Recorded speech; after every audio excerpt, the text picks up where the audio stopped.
Well, the idea could come in an instant. The assemblage of the entire thing can take anywhere from a couple hours to a couple of days, fitting in all the little miniature pieces. And I build a little stage within the shadow box.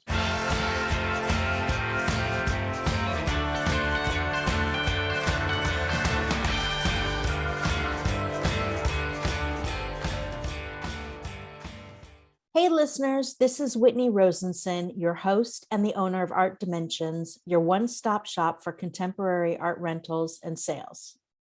Welcome back to Beyond the Palette. Today, my guest is the very talented artist and writer, Kevin Tobin. Kevin has been painting for 35 years, and his work includes paintings, assemblages, and sculpture. Hi there, Kevin. Hi, how are you, Whitney? Good. Welcome to Beyond the Palette. Well, thank you. How are you? I'm doing okay. I paint under the name Katie Tobin, but you can call me Kevin. Yes, thank you for clarifying that. No problem. Well, thank you for spending time with me today and for chatting. And I know how busy you are, so I really appreciate it. Let's dive in. For those listeners who don't know who you are, can you give us a brief snapshot of your journey to where you are today? Sure. I actually started out in insurance and worked for a family brokerage. And I did that for 15 years, and I was kind of, for lack of a better term, I wasn't particularly happy in the field. And I always knew I wanted to be a painter. And so one day I woke up and decided to go for it, got in my car, drove to California, figuring that 3,000 miles between me and the family firm would make me want to succeed as opposed to heading back home with my tail between my legs. And that came up after 20 years of painting nights and weekends. And that was in 1994. And I've been painting ever since as a full-time studio painter. Fantastic. I know you also teach. Is that accurate? I do. Yep. I don't know, 15, 16 years ago, I took a class with Golden Artist Colors, a lecture demo. And a couple months later, they'd sent out a postcard looking for working artists on the West Coast to lecture and promote their products. And I figured after 12 or 13 years in the studio, it would be good to occasionally get out. So I do a couple dozen events across 5 southeastern states, teaching at art centers and universities. And the rest is history. I've been doing it now for 16 years. It's a great affiliation. I love it. And as I say, it gets me out of the studio occasionally. It's excellent. And it's called Golden Acrylics? It's Golden Artist Colors. They're the acrylic company. They started in 1980, and this is their 42nd year in business. And they provide all manner of acrylic mediums, paints, and gels to artists all over the world. Okay. So, they supply acrylics, not pencils, not colored pencils or oil paints or. No, well, they do. They have an oil and a watercolor line now also. They bought a company called Williamsburg Handmade Oils back 5 or 6 years ago, and they developed in-house their own watercolor line called Core. That's capital Q, O, capital R, and it's a tremendous watercolor medium in as much as it's a proprietary binder beyond gum arabic, so you can put more pigment in it and it never yellows, which is an advantage in watercolor. Very cool. But you use acrylic, correct? 100%. I was an oil painter for an afternoon in 1974. And at the conclusion of a day's painting, I went to clean up and I rubbed my hands with an old kitchen towel in turpentine, and all the skin on the palms of my hands peeled off in gummy sheets. I'm that 1/100th of 1% that had an allergic reaction. So when my hands healed, I switched to acrylic and I've never looked back. It also dries faster. Yeah, and it's soap and water cleanup, which makes, you don't have a big disposal problem. I don't dump it down the sink. I dump my leftover wastewater in a bucket of sand that the sun beats on, the water evaporates, and my pigment is trapped. I've got 30 plus years of pigment trapped in a bucket of sand. Oh my God, that's so smart. Okay, what are you up to these days in your studio? Well, I've been working on a couple of series. I've been working on my Human Condition series, which I've been working on for the last decade and a half. And it's the human form in a variety of situations, mostly abstract figurative.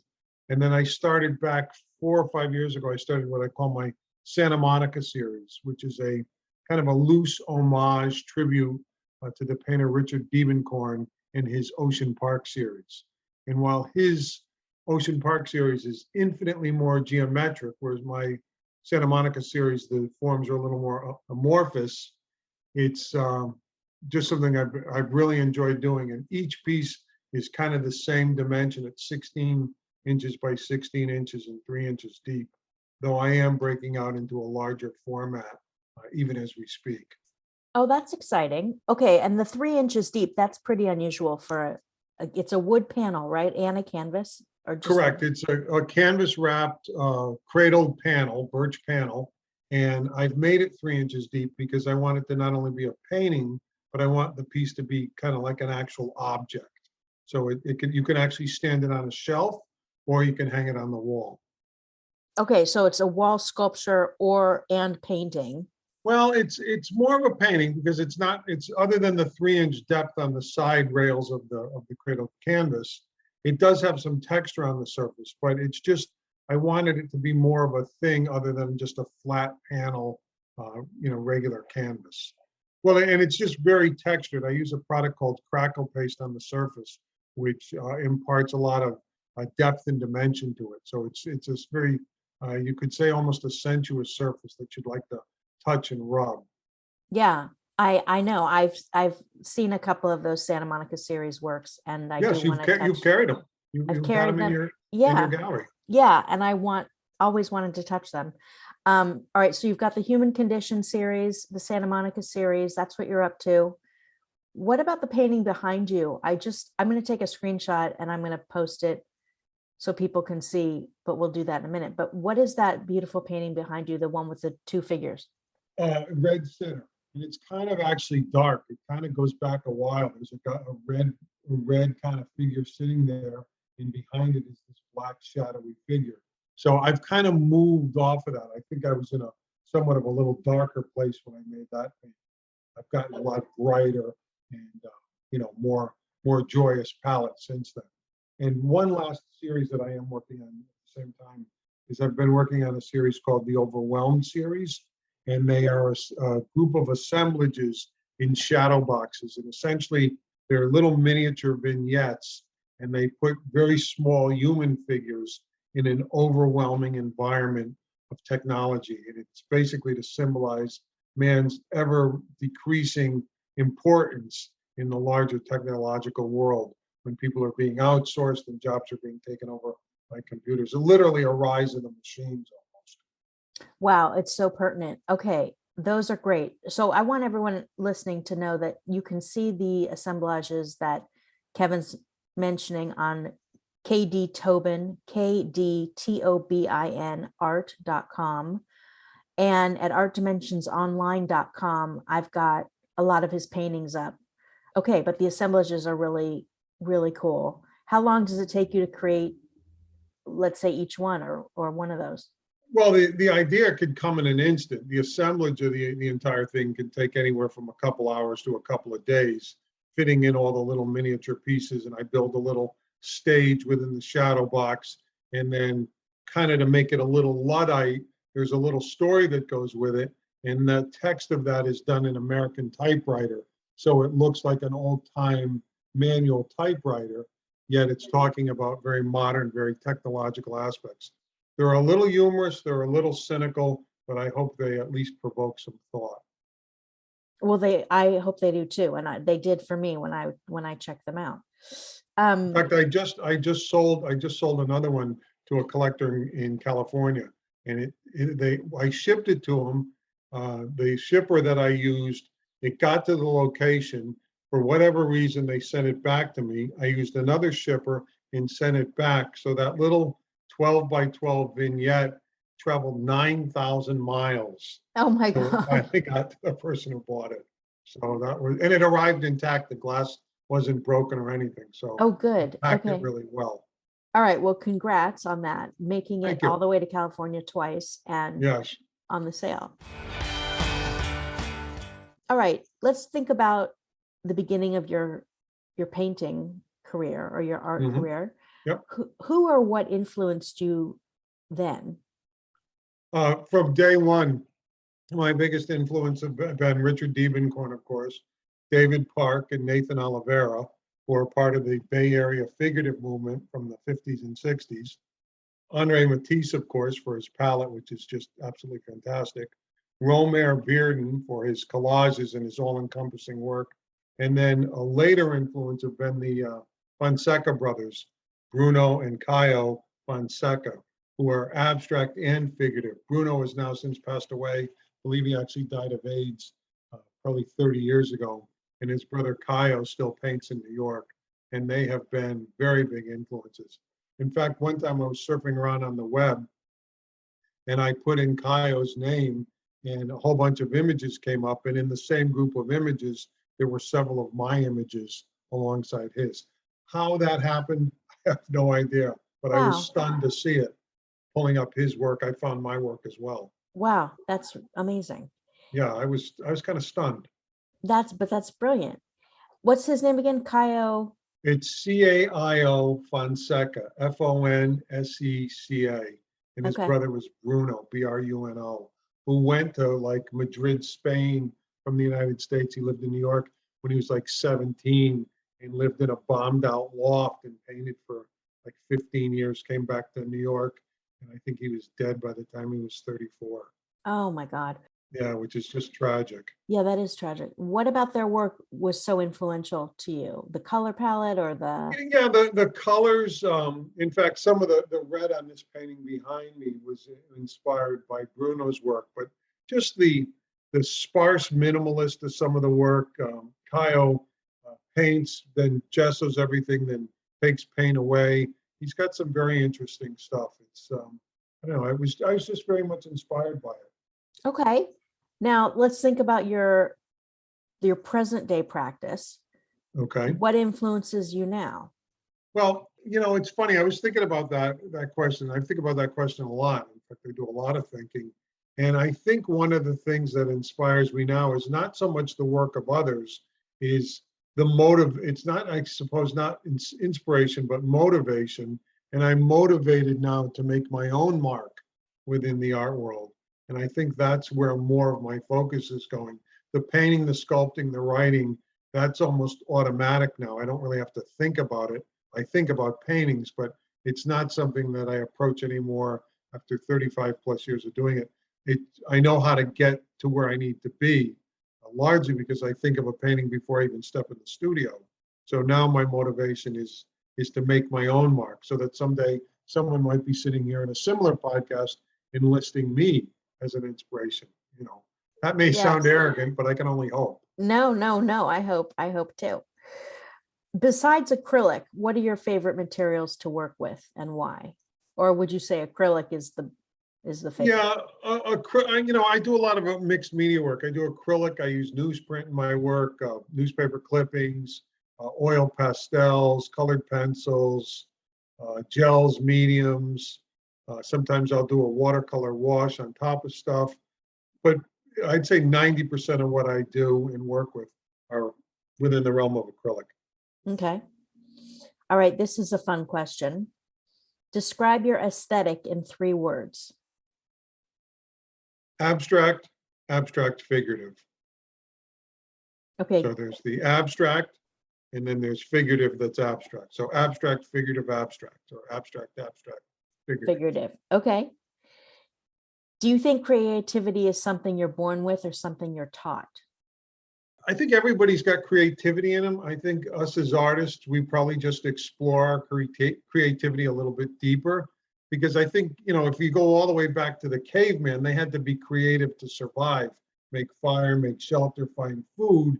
Now that creativity is not necessarily artistic, but that figuring out things, that problem solving is in all of us. I think artists just have, I don't know, maybe a greater desire to explore that creativity and work at it to make some sort of artistic expression. So I think it's all on board with everybody. I think the methods to express it can be taught, but I think the ideas and the idea generation, I don't think that can be taught. You have it in your head or you don't. And I think everybody has some creative ideas in their head. They just choose to go another path, because let's face it, art's not exactly a solid a career choice, especially when you're starting out. And if you've got 200,000 in student loans, you need to get a real job with a real paycheck. So I think everybody's creative, but I think artists just look to try to explore it a bit more and a bit deeper. Okay, so let's say an emerging artist is listening to this podcast. What advice would you have for them, or him or her? I tell them that if they truly want to pursue a career in art, that they need to be very passionate about it. They can't be a tourist within their own career. You've either got to go all in or not at all, because it takes 100% effort to get an art career off the ground. So I'd say passion and truth. And the other thing I tell when I'm lecturing in front of students at universities who are MFA students and studying to get a degree in art, I tell them one of the things that they should definitely think about, it has really nothing to do with art, it's just a courtesy thing, is send a thank you. If somebody buys a painting from you, send them a thank you, acknowledge their purchase. I have bought a lot of art in my life and never gotten an acknowledgement or a thank you for the purchase. I've sent out a thank you on every piece I've ever sold, and I'd say probably 75% of the people that have bought from me in the past have come back for more art. And a lot of them have cited the fact that I acknowledged and noted their worth in their purchase of my work. And the thank you, I think, made the difference. That's lovely. That's lovely advice. I mean, it's just, I guess it's just common courtesy. And, maybe just people don't do it as much anymore, but I find it pays big dividends. I did a painting for someone in Canada. They bought it here at my gallery in Florida. They liked it. I sent them a thank you. They contacted me 6 months later, commissioned me to do another piece, a larger of the same in the same series. I told them that I thought I should do 2 pieces so they would have 2 to choose from, and that I wouldn't be offended if they chose neither, because if they like it, they like it, and if they don't, that's okay. They wound up buying both paintings and an assemblage in the same visit. And the lady said, it was because you thanked us for our initial purchase that we wanted to develop a relationship with you. Well, it's like it's that personal touch. People, they like knowing you too, and what's going on with you. And I mean, not just only to buy your art, but they want to know more about Kevin. So I think that personal touch is crucial in sales. I do. I wholeheartedly agree. I think that a lot of people want to have some connection with the person who made the art. And I can speak for myself as an artist. I want to have a connection with the people who are now have a piece of something that I poured my heart into, and it hangs on their wall in Canada or France or Germany or California or one of 27, 20 other states. I'd like to know that they care for it as much as I do, because I didn't just phone it in. I worked hard to make what it is. So I'd like to know who's got it, not just some anonymous person who wrote a check. Right. Well, that's why I love working with you, because not only are you so organized and talented and on the ball, but you make it, you and I have a nice rapport, and it goes from just a friendship also to the working relationship. So, I mean, I appreciate it and I'm grateful for that. So ditto. I mean, you and I have a relationship that goes back into the next century. I mean, you signed me in, I think, 1999. So, I mean, you're my longest standing dealer, which is, means a lot to me that we have that kind of relationship. yeah. And you hear in history, you hear about, people that have made it and they have these 30, 40, 50-year relationships with their gallerist. I don't mind touching the touchstones of history. And with you, I feel I have that. So it's a lot. It means a lot to me as well. Thank you. That's nice. Thank you. Thank you. Thank you. Okay. Back to the interview. Okay. Just kidding. What art do you show in your own home? Or do you only have your own work displayed? No, I'm an artist. My wife's a graphic designer. We like and enjoy art. We have collected over the years a series of black and white photography. We have an Eric Lindblom who does a bunch of silver gelatin prints, largely of like Civil War battlefields that are very atmospheric. We have a collection of etchings and lithographs that run the gamut from surreal to pop art. A lot of my art hangs on the wall, but we have the work of a lot of other artists, and I've traded with other artists in the United States and in places in Europe. I've traded pieces of art with other artists, so I have the work of a lot of other artists that I've traded paintings with. So, and That's so cool. good mix. We have a good mix of stuff. That's awesome. Let's talk a little bit about your sculpture. Okay, The pieces are humorous. Some are humorous. At least the titles are. I hope But so. yeah, they are. Let's talk about, can you just explain to everyone sort of your method or the philosophy behind your sculptural works? Sure. The first piece I ever did was called Blue Man. And I had this dream one night of this guy. There was a movie where people were coming through the walls. They were like literally just melting through the wall. And I had a nightmare about it. And I woke up the next morning and I had to like exercise it from my mind. So I built an armature on a hollow core door, coated it basically with paper mache, then put another material on top of it, waited till it dried, painted it, and it's now a 6'7" tall sculpture of a rather large man coming through what looks like a blue wall. He's pushing out into the room.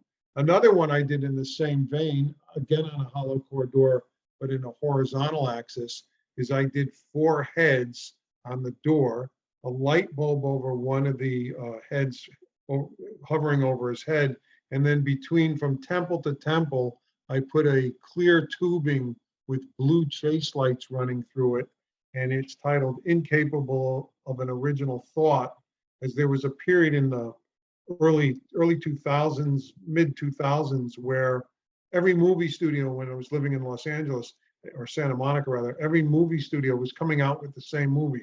There were like 3 volcano movies, 3 disaster movies. There were all these movies, so I thought everybody's making the same movie, so it appears that they are incapable of an Original original thought. thought. I love that. All right. Again, you can see these sculptures at kdtobinart.com. We're going to wrap up a little bit. My wrap up question is, do you have a message or philosophy behind your images or your work in total? I do, and I kind of thought that was a question you were going to ask, and I wanted to be fairly specific on it, so I made some notes. Oh, good. When I paint, I'm trying to, especially in my human condition, we're here as a people, we struggle, we laugh, we cry. Sometimes we screw up, we're flawed. Sometimes we know joy, sometimes we know sorrow. Hopefully the joy has a greater place in all of our lives. And I hope that in my paintings, I try to keep a bright, intense palette. I don't try to do work that could be considered all that dark. And my hope is that when people view my work, it brings them either a smile or it's thought-provoking and things like that. And when I create, you talked about what's my aesthetic of abstract and abstract figurative. I can easily say that my aesthetic comes from 2 3-word directives. And the first one is think, create, and refine. That's how I approach my work. I think about it first, I create it, and then it's a series of editing and refining it. And the second thing, and the second directive I try to always have in everything I do is probably the most important one, and it's my ethos of trying to always be present, always be in the moment. If I'm painting, I'm painting. I'm not thinking about next week. I'm not thinking about something good or bad that happened the day before. I'm right there in the moment. And it seems to work. It's never given me any kind of painter's block. I sat down and wrote a novel, and I just looked up at a palm tree, put my head down to the computer, and 10 days later, I had 245 pages. So it was just being there in the moment and making it happen. Always be present. Was that it? Always be present. Be in the moment. Be here now. Yeah, be here now. Ram Dass's philosophies. It's not anything new. It's just something I really try to practice. And I also try to practice in a position of gratitude. I mean, every day I get up and I'm above the grass, it's probably a good day. So I'm grateful for that. That's so great. That's so inspiring. I'm so I loved hearing that. Thank you. And I know our listeners will too. All right, I want to wrap up with some fun, couple of fun questions. I've only done this a couple times. What is your favorite color? Blues, like cerulean blue, Okay, favorite season, summer, favorite food,